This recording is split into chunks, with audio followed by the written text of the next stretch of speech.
tout le monde, j'espère que vous allez bien. Aujourd'hui, comme vous le voyez, nous allons voir comment vendre un produit défini sous contrôle.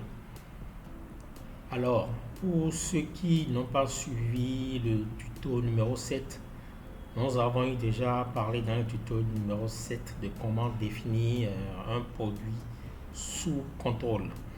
Donc, un produit qui n'est pas encore défini sous contrôle ne peut pas faire objet d'une vente sous contrôle. Alors, donc ici, nous allons particulièrement voir comment effectuer une vente sur un produit sous contrôle.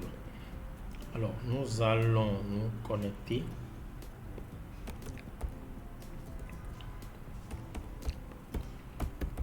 Nous allons nous connecter à l'aide d'un profil de vendeur.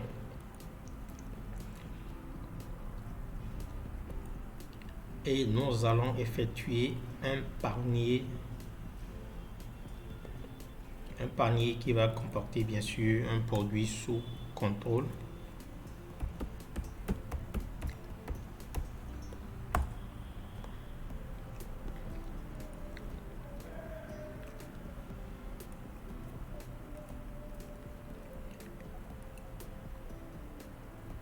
Alors, à l'ajout d'un produit sous contrôle, lors de l'enregistrement de panier, vous aurez ce message-là qui vous oblige à renseigner le client avant de continuer.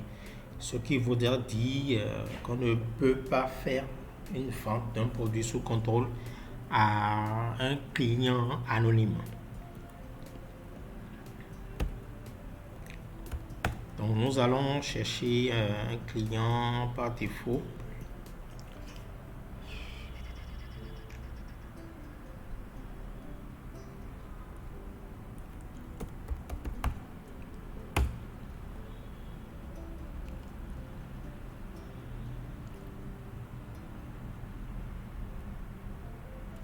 Donc, une fois le client sélectionné, nous allons enregistrer le panier cette fois-ci.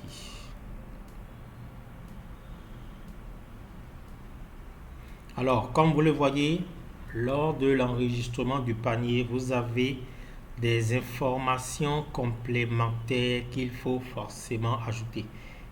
Veuillez compléter les informations ci-dessous, comme vous le voyez, d'accord? Les informations qui sont relatives à l'ordonnancier. Ceci voudrait dire tout simplement que pour qu'un client puisse acheter un produit sous contrôle, il faut forcément que ce client-là ait une ordonnance qui l'autorise à effectuer un achat pareil. Alors, on aura à préciser le prescripteur. Bon, je ne prends pas défaut ce qui est là. Si le prescripteur n'existe pas, à l'aide du bouton plus, vous pouvez créer le nouveau prescripteur. D'accord? Mais moi, je vais juste prendre par défaut ce qui est là. La structure sanitaire aussi, vous aurez la main de sélectionner. Et si votre structure sanitaire n'existe pas, à l'aide du bouton plus, vous pourriez en créer.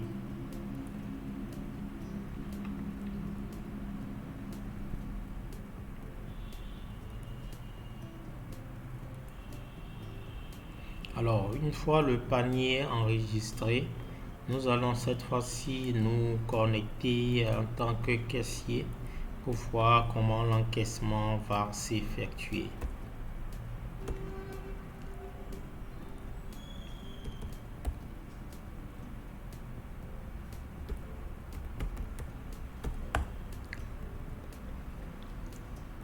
Alors, pour faire l'encaissement, nous irons cette fois-ci dans la liste des paniers, toujours en passant par le volet de gestion des ventes.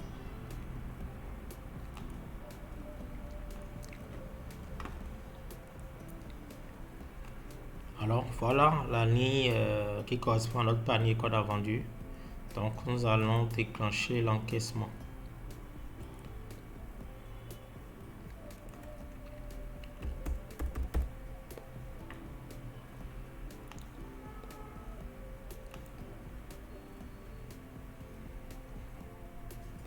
Donc voilà, nous venons d'encaisser notre panier qu'on vient d'effectuer. Et vous avez bien vu comment s'effectue l'enregistrement d'un panier qui contient un produit sous contrôle. C'est-à-dire que vous aurez à renseigner des informations complémentaires relatives au prescripteur. Sans ces informations, vous ne pourriez pas effectuer une vente d'un produit sous contrôle.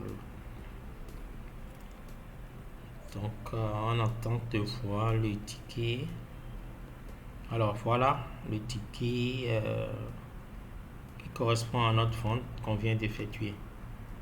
Donc pour récapituler, effectuer une vente sur un produit sous contrôle, il faut forcément préciser le client pour lequel on veut effectuer cette vente et compléter les informations du prescripteur, la structure sanitaire, etc. Sans ces informations, on ne pourrait pas effectuer cette vente jusqu'à la fin.